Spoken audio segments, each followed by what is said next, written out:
the 1994 genocide against Tutsis in Rwanda, we faced a different kind of challenge, perhaps one that does not necessarily target a people for extermination, but a similar kind of violence erupting, uh, affecting the global community system.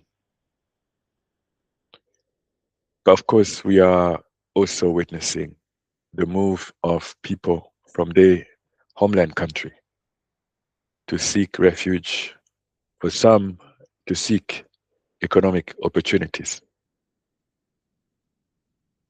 For so long, places like Dubai have been hosting global migrant workers and business investors.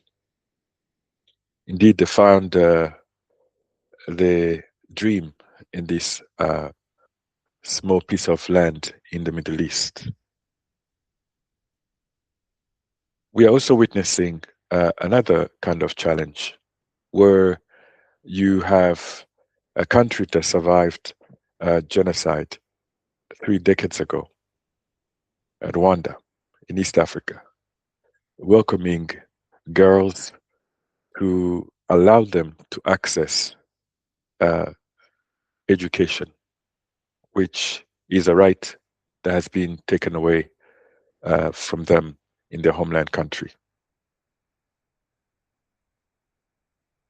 We are also witnessing a new trend, a trend where a development of a country in the Horn of Africa, Ethiopia, has allowed Africans to believe that indeed self-reliance is possible.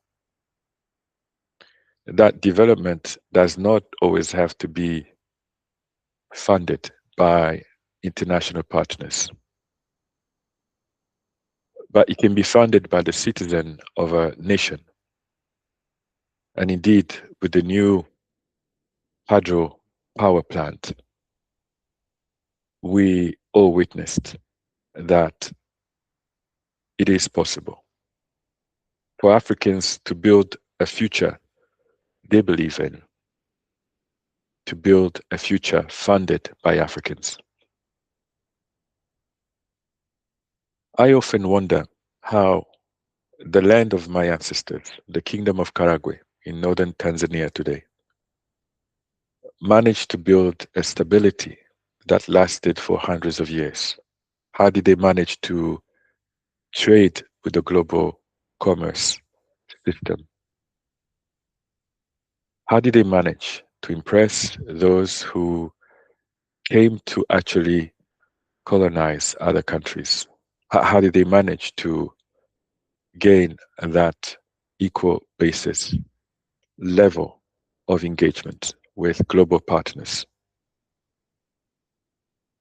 When I look at the news feed about energy companies like Dangote refineries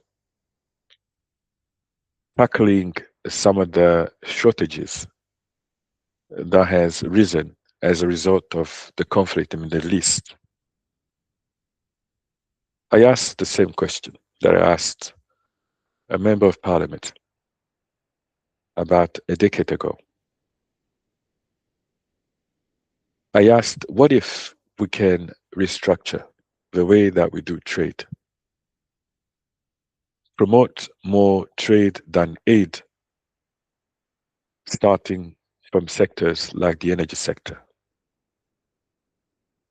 We know that the oil and gas industry, coupled with renewable, can create lots of jobs for a youthful and young continent of Africa. We know that with a growing industry tapping into the technology uh, needs can be enhanced by the creativity of young people on the African continent. And it is my hope that perhaps we can start to pioneer and promote that transition of a self-reliant African continent. Perhaps now, moving from Dubai, we also have to believe that perhaps the promised land for many of us is on the African continent, creating opportunities from Kigali to Addis Ababa in Ethiopia, to Nairobi, to Dar es Salaam. I hope that you find your next destination, a place you can call home, and perhaps that time is now.